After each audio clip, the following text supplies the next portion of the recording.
Cher frère Matmati, salam alaikum. Comme salam, très cher frère Ramzi. Donc tu m'as fait savoir qu'il y avait dans les ouvrages de Hani Ramadan un certain nombre d'incohérences. Donc j'aimerais que tu me parles de ces incohérences et dans quels de ces ouvrages, dans lesquels de ces ouvrages. Donc avant tout, a'udhu billahi minash shaitanir rajim, bismillahir rahmanir rahim, wa salatu wa salam ala sayyidina Muhammadin wa ala alihi wa sahbihi ajma'in, wa salam alaikum wa rahmatullahi wa barakatuh à tous nos frères et sœurs, et le bonsoir aux éventuels non-musulmans qui écouteraient la vidéo. Alors très cher frère Ramzi, comme tu sais, j'ai pour, dans mes activités, je lis un certain nombre de livres, et puis j'apporte, je ne vais pas dire des corrections car ça serait très prétentieux de ma part, trop prétentieux. En tout cas, j'apporte mon analyse par rapport à un certain nombre de livres qui figurent sur les sites d'édition Les 12. Et donc là, ces derniers temps, j'ai lu des ouvrages de monsieur Hani Ramadan, qui est le frère de Tariq Ramadan. Et j'ai lu entre autres 3 ouvrages que je viens de terminer. Et à la lecture de ces ouvrages, j'ai pu constater qu'il y avait des choses qui étaient à mon sens fausses. Et qu'il était nécessaire d'en parler. Alors, j'ai un premier ouvrage qui s'intitule Recueil de hadith sur la prière, qui a été écrit par Hani Ramadan, et donc je présente là à la caméra, qui est aux éditions Tawhid. En fait, dans ce livre, il n'est pas écrit par Tariq Ramadan, par Hani Ramadan, excuse-moi. Il n'est pas écrit par Hani Ramadan, on a tellement l'habitude de parler de Tariq Ramadan. Il n'est pas écrit par Hani Ramadan, mais il apporte des commentaires. Donc en fait, c'est un livre qui regroupe des hadiths, l'essentiel de ce livre contient des hadiths, et lui, il apporte dans ce livre des commentaires. Donc, en fait, c'est des hadiths qui sont tirés, hadiths recueillis par Cheikh Abdel Badi Saqr, quelque chose comme ça.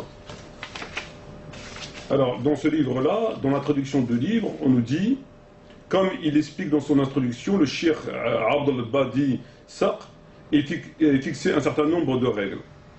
Ne retenir que des traditions authentiques. Donc, parmi les règles que s'est fixé le Cheikh, il a décidé de ne retenir que des hadiths authentiques qui figurent dans ce document-là. Ensuite, on a une explication de la part d'Hani Ramadan, puisque c'est signé Hani Ramadan, et qui nous dit, Hani Ramadan, il dit pour notre part, nous en livrons la traduction en français, à laquelle nous avons ajouté des commentaires susceptibles d'éclaircir des points qui resteraient obscurs pour les lecteurs francophones, non initiés. Donc, pour récapituler, c'est un livre qui comporte des hadiths recueillis par Cheikh Abdel Badi, et qui considère que c'est que des hadiths authentiques, et que Hani Ramadan, il a fait que des commentaires par rapport à ces hadiths intégralement authentiques. Alors maintenant, pour rentrer dans le vif du sujet, je vais dire quels sont les points qui m'ont semblé, qui ont attiré mon attention. Alors là, il s'agit du commentaire à la page 53 de cet ouvrage, de commentaire de Hani Ramadan, qui est ici. Je suis désolé, je ne vais pas montrer à chaque fois le livre. Et dans ce commentaire, il nous dit, donc la note 2, la distance parcourue doit être d'au moins 81 km. D'accord? Sous l'intitulé, à partir de quelle distance la prière est écourtée? Al-Bukhari. Rapporte en effet qu'un hadith suivant, etc., Ibn Omar, Ibn Abbas, écourter la prière, rompre le jeûne pour une distance équivaut à 16, etc., ce qui équivaut à 80 km environ de nos jours, etc., etc. 80-90 km. Bon, alors pour résumer, on nous dit que la distance pour pouvoir rompre le jeûne, comme le permet le Coran lorsqu'on est en voyage, la distance à partir de laquelle il est légal de rompre le jeûne est de 81 ou 82 km. D'accord? 82 km environ. Voilà. En précisant que cette mesure devrait être comprise à l'aller. Ajoutons que certains imams ont considéré qu'à partir du moment où l'on peut dire qu'une personne qu'elle est en voyage, selon ce qui est communément admis, la distance parcourue importe peu. Donc la distance légale qui permet à un musulman de rompre le jeûne est entre 81 et 90 km. Et certains imams ont estimé qu'à partir du moment où tu considères que tu es en voyage, tu peux rompre le jeûne. Bon. Alors moi, ce qui a attiré mon attention par rapport à ces propos, ces commentaires, c'est que cette distance-là, de 80 à 80 km, elle renvoie à l'époque prophétique. C'est-à-dire à l'époque où il n'y avait pas de voiture, il n'y avait pas de fusée, il n'y avait pas d'avion, il n'y avait pas de camion, etc. Et là, effectivement, sur dos de chameau, sur dos de cheval, sur dos d'âne, 80 km semble une distance assez longue sur ces montures-là. Donc il n'y a pas de problème. Le souci, c'est qu'aujourd'hui, c'est venir dire que 81 km ou 82 ou 90 km suffit pour rompre légalement le jeûne, me semble être inexact. Puisqu'à l'heure d'aujourd'hui, pour faire 80 km, il faut, je ne sais pas, en voiture, il faudrait, on va dire, aller... 1 heure maximum. Maximum 1 heure, en roulant 5 km/h, même pas 1 heure. Donc est-ce qu'on peut raisonnablement penser qu'il est légal de rompre le jeûne parce que moi je vais prendre ma voiture et je vais faire 1 heure de voiture, donc je peux rompre le jeûne? Ça me semble pas très légal. Ça me semble pas très légal et pas très raisonnable. Sinon, ou alors parce qu'à partir du moment où on estime être en voyage.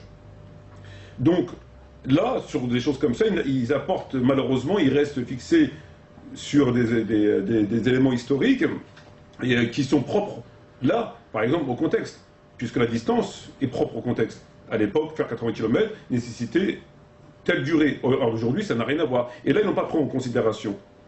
Donc, ces 80 km, tu peux rompre le jeûne. Et ça, c'est quand même assez regrettable pour des gens qui écrivent des livres, et puis c'est quand même des livres qui sont diffusés. Donc une personne qui n'a pas le discernement et les capacités nécessaires pour pouvoir réfléchir, ben, elle va rompre le jeûne après un voyage d'une demi-heure ou d'une heure en voiture. Voilà. Donc ça me semble complètement erroné, il faudrait... J'aimerais te poser une question par rapport à ça. À plusieurs reprises, en tout cas, tu nous as déjà dit que tout ne changeait pas dans la loi, et que donc il y avait des choses qui étaient invariables. Absolument. Ça rentre pas dedans? Non, non, pas du tout, ça rentre pas du tout, pas du tout dedans, parce que là, ce qui est remis en question, c'est pas le jeûne, ou c'est pas la possibilité de rompre le jeûne. On sait que rompre le jeûne en voyage n'est pas contextuel. C'est valable pour toutes les sociétés, dans tous les temps, il n'y a aucun problème, qu'on soit à la montagne, il n'y a pas de problème. Néanmoins, il est bien évident que compte tenu que le moyen de transport de l'époque doit être revu par rapport à aujourd'hui. C'est tout à fait normal. C'est comme ceux qui écrivent des livres et qui te disent la zakat est de 2% ou 2,5%. Je veux dire, aujourd'hui, ce serait ridicule de payer un impôt à un État à la hauteur de 2%. Il ne ferait pas grand-chose avec cet argent-là.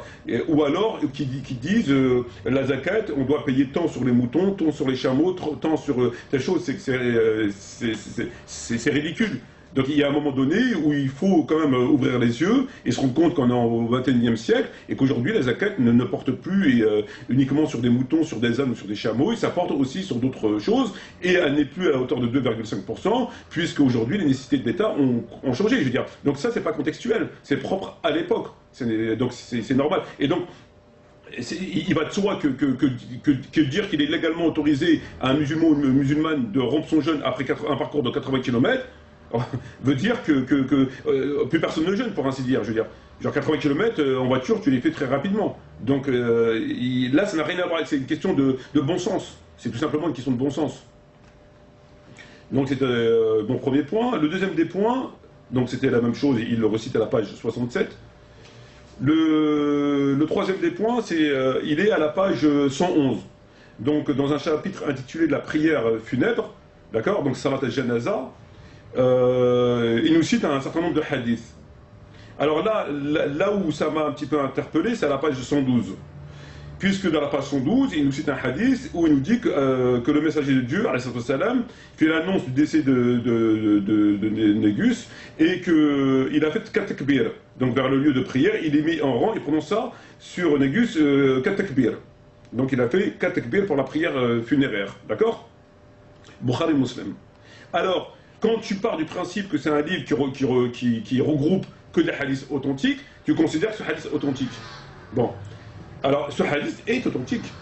Il est authentique, il n'y a aucun problème. Néanmoins, lorsqu'on a un petit peu de science et qu'on a lu un petit peu, on sait, de façon certaine, et nul savant ne l'a contesté, pas même Albani, que le prophète a fait parfois 5 takbir, parfois 7 takbir, etc. C'est prouvé, scientifiquement, c'est prouvé. Bon. Et on sait aussi, d'après une lecture tout à fait sérieuse et acceptable, que le chiffre 4 a été arrêté par Omar ibn Khattab, radiallahu anhu, lequel, voyant la divergence des compagnons, leur a dit: il faut vous mettre d'accord sur un chiffre.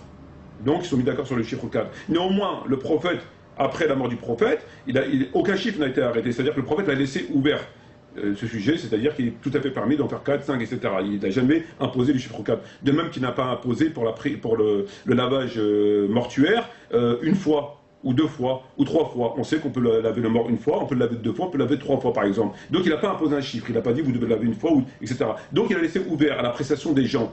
Mais lorsque tu lis ce livre-là, et que tu lis ce texte-là, si tu n'as pas les connaissances, tu vas dire c'est un texte authentique, Bukhari Muslim, et le prophète a fait 4, on nous dit c'est 4. C'est pas 5, c'est pas 7, c'est pas 8, c'est 4. Or c'est faux. C'est quelque chose qui est faux. Voilà, donc ça induit en erreur. Ça induit tout simplement en erreur. Ensuite, on a quelque chose, encore une fois, qui m'a aussi là choqué.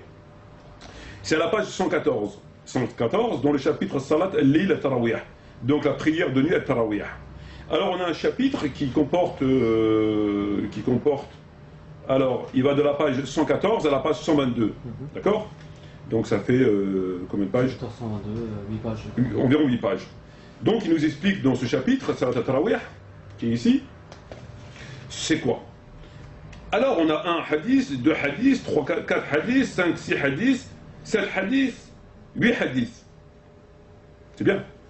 Le problème, c'est que dans ce chapitre ne figure pas Fasalu ayyuhan-nas fi buyutikum. Priez aux gens dans vos demeures. Bukhari Muslim, il n'est pas dedans. Ils ont mis le hadith qui dit je crains que ça va pour une obligation, ceux qui est constamment cité, mais il ne met pas celui-là dedans. Alors qu'il est dans le Bukhari, dans le Muslim. Ben, ils ont décidé de ne pas le mettre dans le livre. Alors une personne qui vient lire cet ouvrage, qui ne connaît pas, ben, il estimera que c'est une sunna et que le prophète a simplement le discours qu'on connaît. Pourquoi ils ne l'ont pas mis? Parce que c'est un hadith Bukhari et Muslim, c'est bien un hadith authentique. Donc pourquoi ils ne l'ont pas inséré? Et ils se sont permis de faire 8 pages pour nous expliquer ça de Tarawih. Et ils ne l'ont pas mis. Ils n'ont pas mis ce hadith prié chez vous. Pourquoi? C'est une question. Voilà. Ils ont mis par contre un hadith qui n'avait rien à voir avec le Tarawih. Par exemple, que Dieu fasse miséricorde à un homme qui se lève pendant la nuit et qui prie, et qui va réveiller sa femme, de sorte qu'elle prie. C'est pas Tarawih, c'est la prière nocturne, prière Mellil. D'accord? Ça ils l'ont mis par exemple. Pourtant ça n'a rien à voir avec le sujet. Salama a dit, le messager de Dieu se leva une nuit effrayé en disant gloire à Dieu, que de trésors on fait descendre la nuit, etc. C'est pas Tarawih. C'est une dua, c'est pas bon, c'est pas Tarawih. Un autre, il n'est de musulmans qui passent la nuit dans le rappel de Dieu en état de pureté rituelle, puis qui se lèvent pour prier la nuit, que Dieu demande, etc. C'est pas Tarawih. Voilà. Donc ça, ils les ont mis. Des hadiths qui n'ont rien à voir avec Tarawih, ils les ont mis dans un chapitre de Tarawih. Par contre, le hadith qui dit prier chez vous, ils ne l'ont pas mis. Pourquoi? Voilà. Donc tout ça, tout ce qu'on a pu voir, induit forcément les gens en erreur. Entre la distance, entre le fait de parler de Tarawih, donc on ne parle pas du hadith, mais qu'on parle d'autres hadiths, etc., induit les gens en erreur. Alors, là je présente un autre livre qui est donc intitulé Recueil de hadith sur la foi, foi, miracle et monde caché aux éditions Tawhid, donc par monsieur Hani Ramadan. Et donc en fait c'est exactement la même chose que l'autre, puisqu'il semblerait que dans l'introduction on nous dit exactement la même chose. Donc de Abdel Badiz Saq de retenir que des traditions authentiques, donc il n'y a que des traditions authentiques, et que lui, il a rapporté, pour notre part, nous nous en livrons des traductions françaises à laquelle nous avons ajouté des commentaires, etc. Donc c'est exactement la même chose que ce livre-là. Donc je représente une nouvelle fois. Alors là, qu'est-ce qui m'a paru assez étrange? Alors, voilà. À la page 17 de ce livre, il dit, d'après Ibn Omar, le prophète Mohammed a dit: il m'a été ordonné de combattre les gens jusqu'à ce qu'ils témoignent qu'il n'y a de Dieu que Dieu, que Mohammed est l'envoyé de Dieu qui accomplit la prière et la zakat. D'accord? Donc c'est un hadith qu'on connaît, Bukhari Muslim, etc. Très bien. Ensuite, on a une note, la note 7. Alors il nous fait un commentaire. Il dit: le mot arabe an-nas prend divers sens en fonction du contexte d'énonciation. Il peut signifier l'ensemble des hommes, comme dans le verset il dit: ô hommes, adorez votre Seigneur. Mais il peut désigner un groupe plus restreint d'individus. D'accord? ça peut veut dire les gens en général, mais ça peut viser que un groupe restreint d'individus. D'accord? Alors, ensuite, il nous dit, le Coran montre bien par ailleurs que vis-à-vis des Juifs et des chrétiens, ainsi que des adeptes de toute confession, que l'on peut rattacher à la révélation, il n'est pas question d'imposer la foi islamique par la force, pas de contrainte en religion. Voilà. Alors, il y a le hadith rapporté par Bukhari et Muslim, qui dit on m'a ordonné de combattre les gens, comme on vient de le voir, et lui nous fait un commentaire. Il nous dit que ça peut désigner l'ensemble des gens, ça peut aussi désigner qu'une catégorie restreinte des gens. Très bien. Et ensuite, pour terminer, il nous dit que nous savons que par rapport aux gens du livre, et les adeptes de révélation qui s'attachent aux gens du livre, quoi, similaires, que l'on peut rattacher à la révélation, il n'est pas question d'imposer la foi islamique, pas d'un contrat de religion. Alors là, c'est complètement faux. Là, c'est complètement faux. Pourquoi? Déjà, pour commencer, quand il dit que pas de contrainte en religion, par rapport aux gens du livre, il oublie de dire que dans le Coran, il est dit, dans la sourate 9, verset 29, « Et combattez-les jusqu'à ce qu'ils paient la jizya en étant humiliés. » Quelque chose qui avoisine ces propos-là. Et lui, il nous dit pas de contrainte de religion, c'est-à-dire que garde la religion, pas de contrainte, tout va bien. Ce qui est quand même assez... c'est pas la même chose. C'est quand même différent. Entre pas de contrainte de religion, pas de souci, et combattez-les jusqu'à qu'ils payent la jizya conformément au surat 9, Tawba, verset 9, il y a quand même une différence. Il y a une contrainte, parce que Dieu nous a imposé le combat jusqu'à qu'ils payent la jizya. Donc il y a une contrainte. Il ne nous dit pas de contrainte. Et après, il nous explique le verset, le hadith qui dit qu'on vient de voir, et qui dit, bon, on ne sait pas s'il parle de tous les gens ou un nombre restreint. Bon. Alors, pour comprendre un hadith, ben, il faut l'étudier avec les autres outils. Donc le Coran, le Tariq, etc. Qu'est-ce qu'on apprend à travers le Coran, à travers le Tariq? On sait que le prophète a fait l'expansion de l'islam, ou Abu Bakr, Omar ibn Khattab, Othman, etc. Ils ont fait l'expansion de l'islam qu'on connaît, d'accord? Qui a commencé par le prophète. On sait qu'Abu Bakr a combattu les gens, la grande apostasie, qui voulaient faire la prière mais qui ne voulaient pas donner la zakat. On sait que le Coran dit si se repentent, donnent faire la prière et donnent la zakat, etc. Donc à travers une petite recherche très rapide, on apprend que il est ordonné au prophète de combattre les gens jusqu'à ce qu'ils se l'islamisent de cette façon bien, ou alors jusqu'à qu'ils paient la jizya s'ils sont des gens du livre. Donc il s'agit de tous les gens. Quand il dit Omer Tanukatel Nes, Nes c'est tous les gens. C'est pas un nombre de pauvres gens qu'on a décidé de taper sur leur tête que eux. Et ça serait qui ce petit nombre? Il y a pas. C'est qui? C'est des communistes? C'est quoi? C'est des philosophes? C'est quoi? Donc c'est faux. C'est faux, et ça on a la preuve que c'est faux à travers la lecture du Coran, de l'histoire, de Tariq, etc. C'est faux, il s'agit de tous les gens. Donc c'est complètement faux. Et le fait de dire que pas de contrainte en religion, il oublie tout simplement de dire que la sourate 9, verset 29, impose justement la contrainte de la jizya. Voilà. Vous considérez que c'est une simple erreur ou c'est plus que ça? Ben écoute, si c'était toi qui m'aurais dit, j'aurais pu considérer que c'est une simple erreur. Mais c'est que c'est Annie Ramadan. Donc si Annie Ramadan ne sait pas ça, dans ces cas-là, je veux dire, c'est comme si on demandait, je sais pas moi, un vendeur de patates, d'opérer quelqu'un, je sais pas, pour une péritonite ou pour un cancer ou je ne sais trop quoi. C'est exactement la même chose. Voilà, donc c'est des choses qu'on sait avec une première lecture. C'est des choses, il n'y a pas besoin d'aller chercher. On sait que voilà, c'est les premières lectures. Et puis on a pu voir là dans les propos qui ont été tenus précédemment que ça ne va pas. Chapitre de Tarawih, on parle pas du hadith, enfin 80 km, bon voilà, quelque chose qui ne va pas quoi. Donc non, c'est pas une simple erreur. En tout cas pour moi, ça ne peut pas être une simple erreur. Ou alors, franchement, il faut arrêter d'écrire. Alors, après, j'ai retenu un autre passage, voilà, qui est très intéressant, puisqu'on en avait parlé hier avec Tariq Ramadan, quand j'ai dit que le monsieur lui avait dit avant tout la loi c'était la charia pour les musulmans, Tariq Ramadan lui a dit oui mais est-ce que mon frère a demandé de désobéir? Tu te rappelles de ça? Tout à fait. Voilà. Alors là, il nous cite un récit. Je vint au prophète alors que je portais à mon cou une croix en or. Il me dit alors, ô Hadi, jette loin de toi cette idole.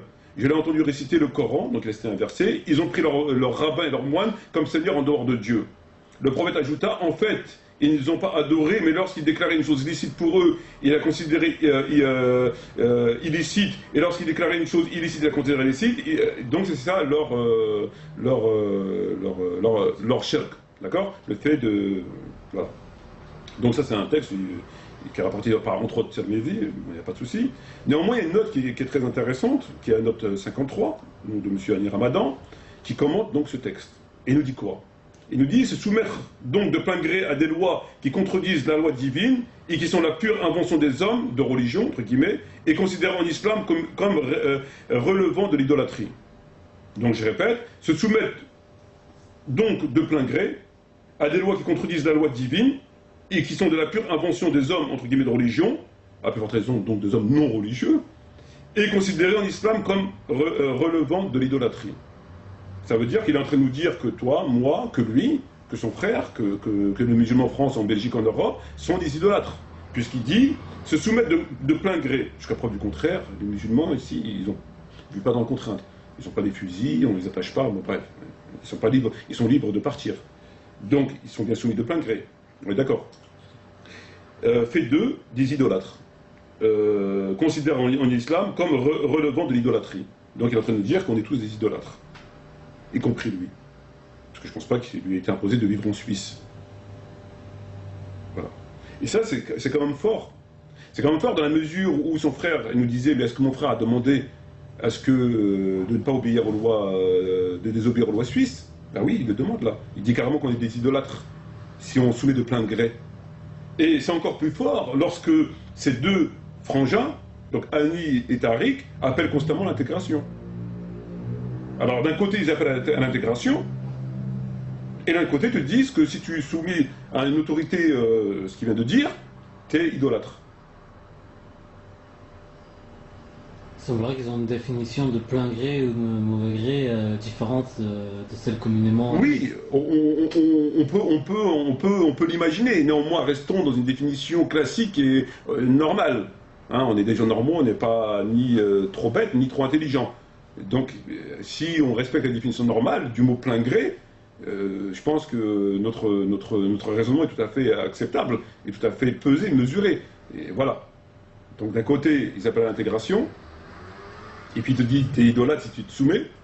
De l'autre côté, ils vivent parfaitement dans le confort, mais ils se revendiquent tout à fait en conformité avec l'islam, alors que lui-même se dit idolâtre. Et de l'autre côté, il tient des discours commencés, et il y a, voilà. C'est le double langage. Et voilà, c'est net.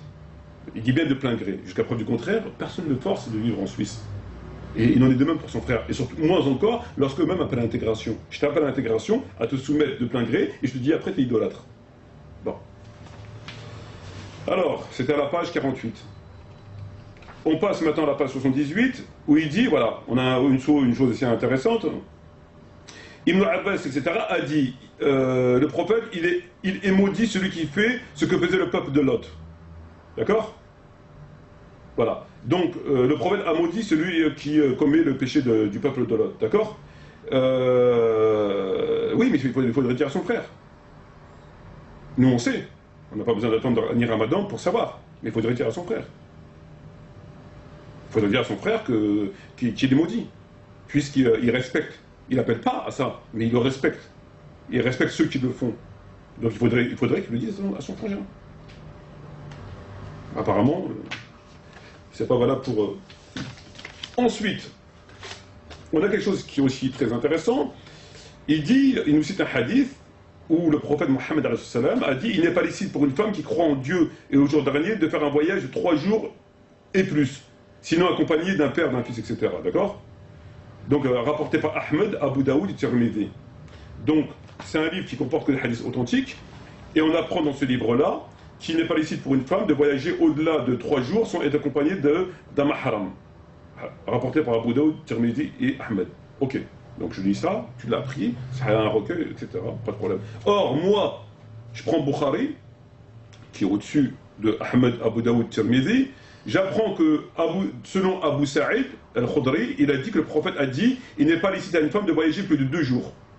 Tome 1, page 384. 2 jours, pas 3 jours. Et là, il a 3 jours. C'est Bukhari. Et j'apprends à la page 357, toujours du tome 1, que le prophète a dit: il n'est pas licite à une femme de voyager plus de 1 jour. Donc 1 jour et 2 jours. 2 jours, tome 1, page 384. 1 jour, tome 1, page 357. Et là, on a 3 jours. Il y a aussi 3 jours dans Bukhari, attention. Et rapporté par... Donc, qu'est-ce qu'on doit comprendre? C'est 1, 2 ou 3? Il n'y a pas d'études, on met. Ok, il y a un minimum d'études. Le plus grave, c'est que c'est un recueil de soi-disant hadith authentiques. Il le dit au début, je le relis, c'est très important. Voilà. Alors, il dit, comme il explique dans son introduction, d'accord, il s'est fixé un certain nombre de règles. Ne retenir que des traditions authentiques. Voilà. Est-ce qu'on peut considérer qu'il est authentique? En fait, qu'est-ce que tu reproches exactement? Parce que ce dit est autant, enfin, il est en tout cas, il est rapporté par Bukhari, tu l'as dit, et par d'autres. Alors lui, il dit 3 jours, rapporté par Ahmed Abu Daoud Tirmidhi. Bukhari rapporte une fois 1 jour, une fois 2 jours, une fois 3 jours. Donc, avant de pouvoir mettre un hadith de 1 jour, 2 jours ou 3 jours, il faudrait déjà étudier pour pouvoir dire si c'est celui qui est authentique, celui qui est authentique. C'est pas ce qui est du tout, c'est pas ce qui se passe. Il a pris un hadith qui est 3 jours, il l'a mis. Donc toi tu dis ça, c'est un hadith il dit qui est authentique, alors que dans Bukhari il dit 3, 1 et 2. Donc qu'est-ce qu'on fait? C'est pas parce que Bukhari aussi a dit 3 que c'est forcément 3, parce qu'il dit aussi 2. Et il dit aussi 1. Donc comment ça se passe? Chacun met ce qu'il veut. Très bien. Voilà, donc il faut quand même avoir une démarche scientifique avant de commencer à écrire. Donc voilà, c'était à la page 81. On a après, à la page 84, d'après Aïcha, radhiyallahu anhu, a dit: il y a 6 catégories de personnes que j'ai maudites. Le prophète a dit ça. Dieu les a maudites et tout prophète dont les invocations sont exaucées. Donc 6 catégories que Dieu a maudit. Il dit, entre autres, parmi ces 6 catégories, celui qui s'autorise à violer ce que Dieu a défendu en ce qui concerne les gens de ma maison, Ahl al-Bayt. Donc la note de renvoi, il dit, Ani Ramadan, il dit que à plusieurs reprises le prophète a mis en garde sa communauté contre le fait de persécuter les membres de sa famille. Hélas, après sa mort, on sait que parmi ses descendants, certains furent soumis à rude épreuve. Ce hadith peut aussi faire allusion aux épouses du prophète, etc. Donc, il nous dit qu'il y a 6 catégories de personnes, c'est un hadith authentique qu'il a mis dans son livre, hein, qui sont maudites par le prophète, etc. Et parmi les 6 catégories, il y a ceux qui Dieu a défendu en ce qui concerne les gens de ma maison. D'accord? Ceux qui s'autorisent à violer ce que Dieu a défendu, etc. Très bien. Là où il y a une contradiction, c'est qu'on sait que Ahl al-Bayt ont été persécutés, surtout par Muawiyah, entre autres, bien sûr.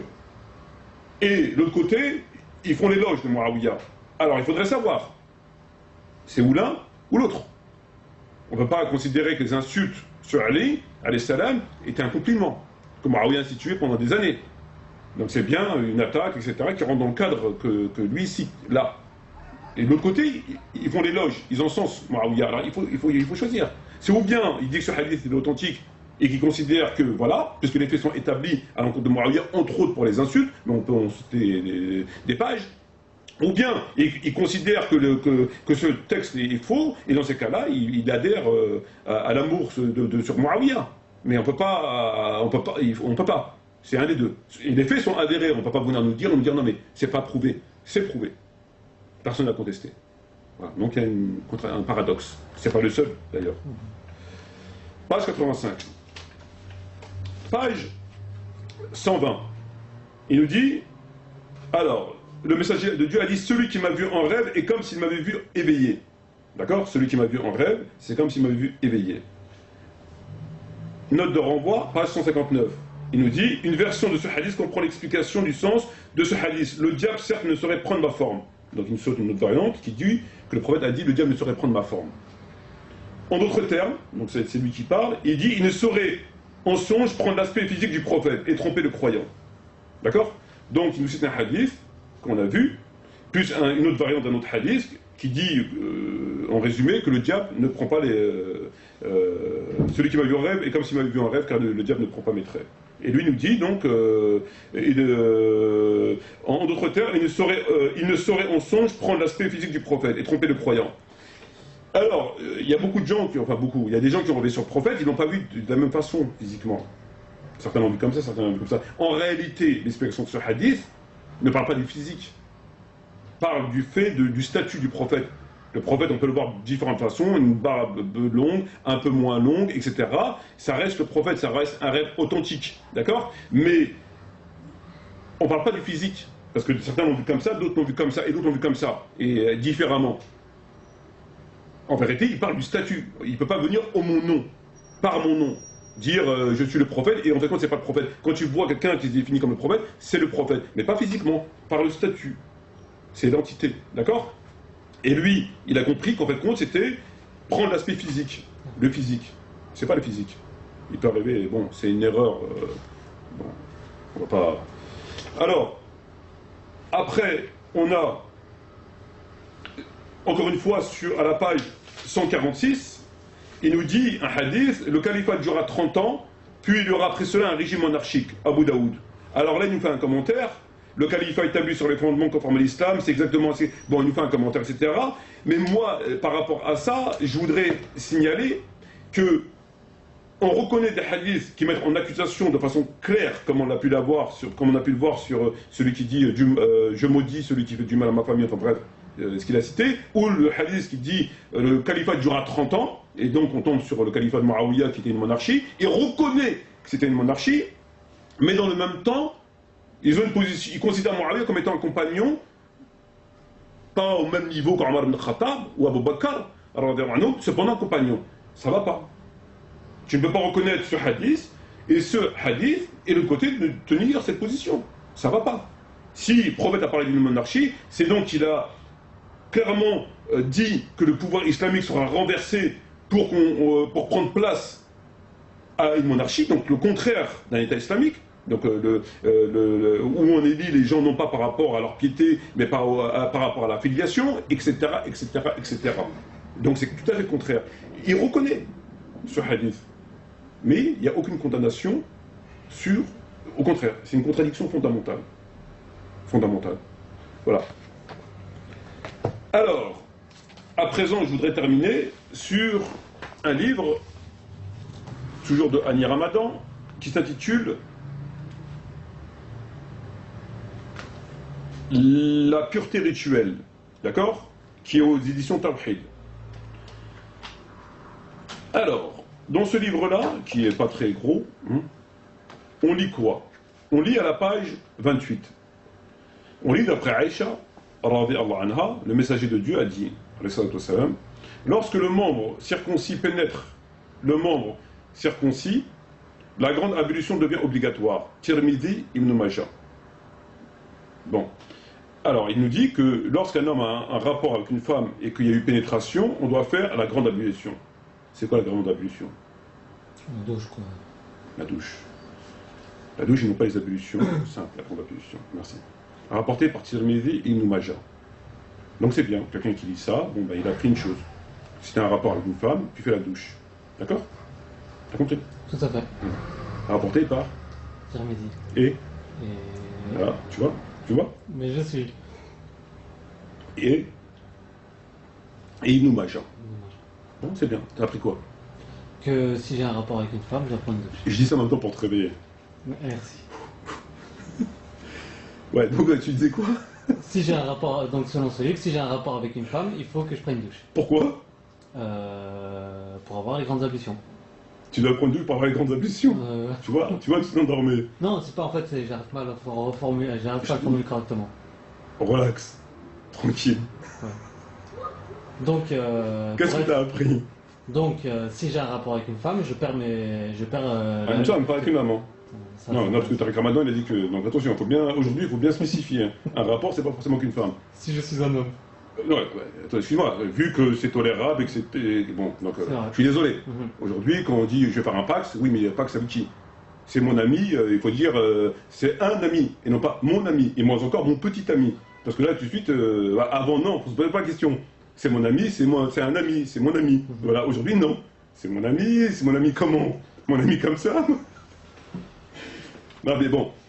Donc, d'après Aïcha, donc l'épouse du prophète, le prophète aurait dit, lorsqu'il y a un rapport sexuel, la grande ébullition devient obligatoire. Tu dois te doucher. Dès que tu as eu une pénétration. Rapporté par Tirmidhi ibn Majah, 2 références. Très bien. C'est bien, on a pris ça. Le souci, c'est que on sait que Bukhari, il est plus fiable qu'Ibn Majah et Tirmidhi.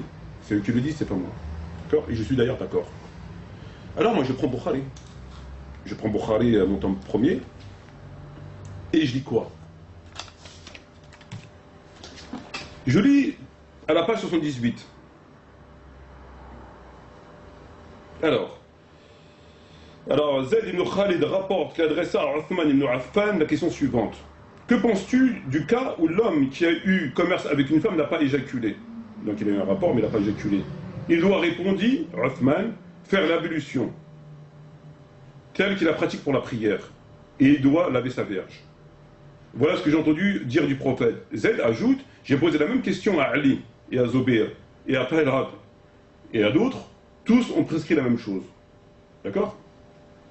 Alors on nous dit quoi? Bukhari, d'après les compagnons qu'on vient de voir, ils nous disent que lorsque tu as un rapport avec une femme et que tu n'as pas éjaculé, tu fais les ablutions, et non pas la douche. Et après tu laves ta verge, mais tu fais les ablutions, ça suffit. Bukhari Muslim. Excuse-moi, Muslim. Bukhari. Il nous dit, lorsque tu es le membre circoncis pénètre le truc, donc dès qu'il y a pénétration, tu dois faire la douche. Ils disent pas la douche. Ils disent les ablutions. Lui, il nous dit, la grande ablution devient obligatoire. Et lui, il nous dit, c'est la douche. C'est le beau et non pas le rossoul. C'est pas pareil. Voilà. Et ça, c'est plus fiable, c'est Bukhari. Donc, d'après Bukhari et ses compagnons-là, lorsqu'un musulman a pénétration avec une femme, il n'éjacule pas, il peut faire que ses ablutions, ça suffit pour faire la prière, etc. Ça suffit. Lui nous dit, lorsqu'un musulman a un rapport avec une femme, qu'il éjacule ou pas, parce qu'il est bien stipulé, juste le fait que ça a pénétré, la grande ablution devient obligatoire. Y a-t-il, comment il peut en arriver à cette conclusion? Non, il cite un hadith. Cite, ouais. Il n'y a pas de conclusion. Oui. Mais le hadith, il provient d'Ibn Majah Tirmidhi. Il faudrait quand même lire un peu Bukhari. Justement, pourquoi il ne l'a pas cité également, ou s'il y a plusieurs versions, enfin, pourquoi il s'arrête à celui-là? Pourquoi son choix s'est porté sur celui-là? Son choix s'est porté sur celui-là parce qu'ils ne se sont pas cassés la tête. Donc sans plus pas d'analyse, pas de... Mais c'est exactement la même chose qu'on a vu par rapport aux 3 jours de la femme. Pourquoi il a pris un hadith de, je ne sais pas si c'est de Tirmidhi ou peu importe, où il dit 3 jours, alors qu'il suffisait de voir Bukhari où tu trouvais 1 jour, 2 jours. Donc pourquoi il a mis 3 jours? Pourquoi? Déjà, il se réfère à une source moins fiable que Bukhari, ce qui n'est pas... Bukhari et Muslim doivent servir de base. C'est-à-dire qu'on doit bien connaître ces hadiths pour pouvoir analyser d'autres hadiths par rapport à Bukhari et Muslim. C'est toujours comme le Coran, il est au-dessus de Bukhari, d'accord? On se sert du Coran pour voir ce que, etc. Et Bukhari, etc. Donc, par rapport à ça, sur 3 jours, il a mis celui-là en se référant à une source moins fiable.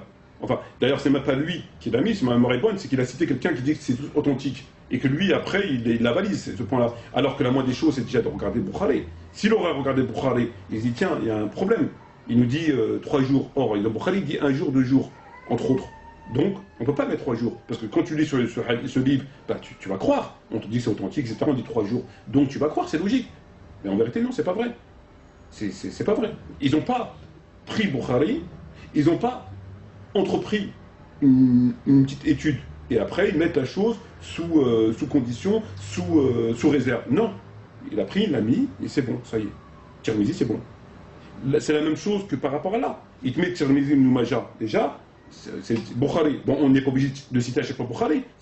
C'est pas systématique. Néanmoins, quand tu mets un hadith qui sert à corroborer une thèse, d'accord? Qui sert à corroborer, tu es obligé de te référer à Bukhari pour savoir ce que la référence que tu mets, si elle n'est pas contredite. Tu ne vas pas comparer à toutes les sources. Néanmoins, tu es obligé de te référer à Bukhari pour voir si elle n'est pas contredite. Si elle n'est pas contredite, après tu peux le mettre, puisque tu considères qu'il est authentique. Il n'est pas contredit par Bukhari. Donc, selon toi, il est authentique, tu le mets, il n'y a pas de problème. Mais tu ne peux pas mettre un hadith en prenant dans un Ibn Majah ou dans un tel, le mettre, sans même savoir s'il est contredit dans Bukhari, puisque c'est Bukhari quand même qui est au-dessus. Et bien c'est ce qu'il a fait, c'est ce qu'ils font. Il l'a mis alors qu'il est contredit. Ils n'ont même pas fait, la démarche minimale qui fait que bah, il faut quand même regarder. C'est comme par rapport au Tarawih. Il a fait le livre sur Tarawih, il te met un chapitre sur Tarawih, qui a un peu moins de 10 pages, il te met le hadith, et puis d'autres qui n'ont rien à voir, comme on a pu voir, mais il ne met pas le hadith,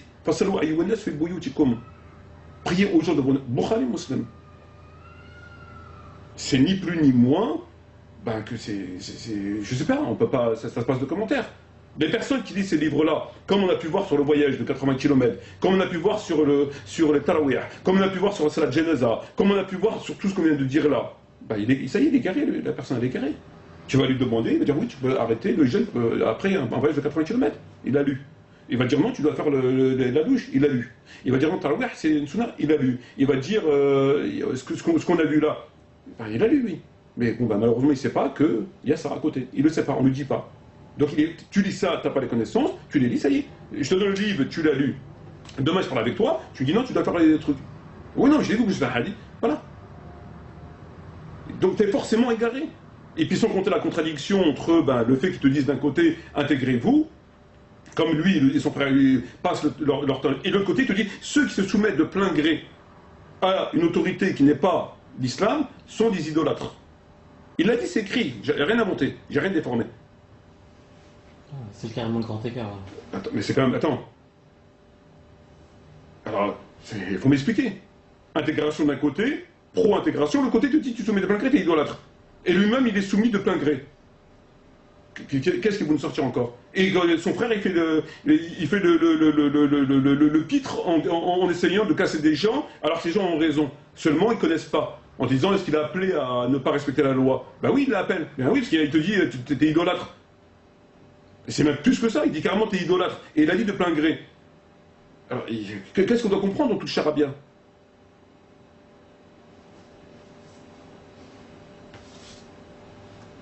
Bien.